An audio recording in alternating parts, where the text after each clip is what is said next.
when you first heard the final recorded version of Superman's song, did you think, hey man, this could be a huge hit? I mean, it's a great song, but it's not like anything else out there. Um, did could you somehow predict that this would be this massive top five song in Canada? The short answer is no. Yeah. The long answer is I. This is me talking here, and don't let it speak for everybody else.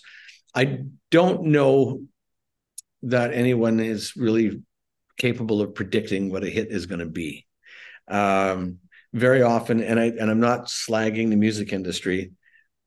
Very often, if you go back to the 1950s, 1960s, there was an A&R guy that went over and saw a band, and that band would be really lively on stage, and they had a good beat, and there was character, and like say, for instance, the discovering of Elvis Presley. There's something there you can really see it's tangible, and you say, I can sell this. I think this is going to be really cool. This is going to be the next big thing. But by the 1990s, um, the music industry was in such a way that, and still is to a large degree, they don't, we know statistically what has sold. So there was a time when, and I can re-crack this when we get into God Shuffle His Feet, but there was a time when people looked at something and they say, well, this is, this sounds like this, and if this sounds like this, well, this was really successful, so we can push this, and we're going to sell more, pizza with pepperoni. It's going to be wonderful because it sounds like this. A lot of times you listen to a song and you go, I don't know. I don't know about this song. I don't know what's going to happen with it. And for some reason, it takes off and everybody loves the song. And you're kind of going, I'm not really sure why everybody loves the song, but I'm glad that they do.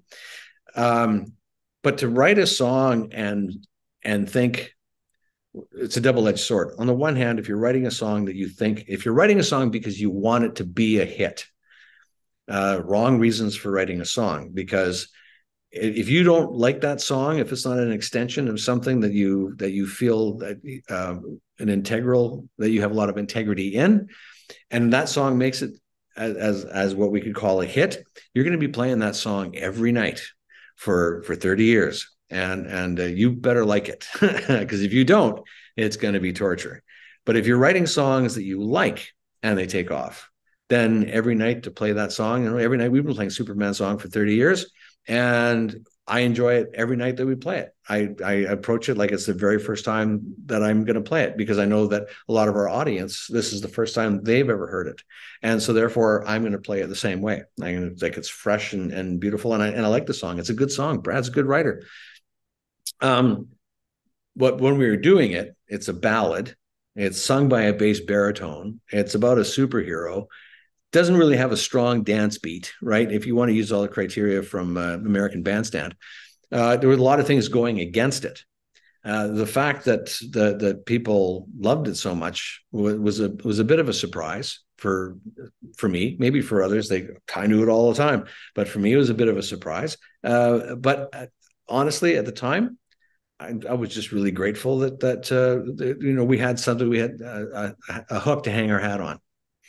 What makes Superman's song even more improbable as a hit is in 1991, that was at the pinnacle of popularity for grunge. So the biggest albums in the world, there's Nirvana Nevermind, Metallica The Black Album, Pearl Jam 10, Red Hot Chili Peppers Blood Sex Sugar Magic. Like, that's the sound of 1991. And then there's this Canadian band with this basically acoustic song, and it becomes a massive hit, just to show how improbable it is. Yeah, it was like really weird stuff working.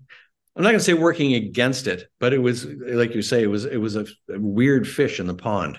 And the fact that someone pulled it out is pretty cool, of which I'm thankful for. But yeah, your original question being, could I have predicted that it would have been as successful as it was? Absolutely not.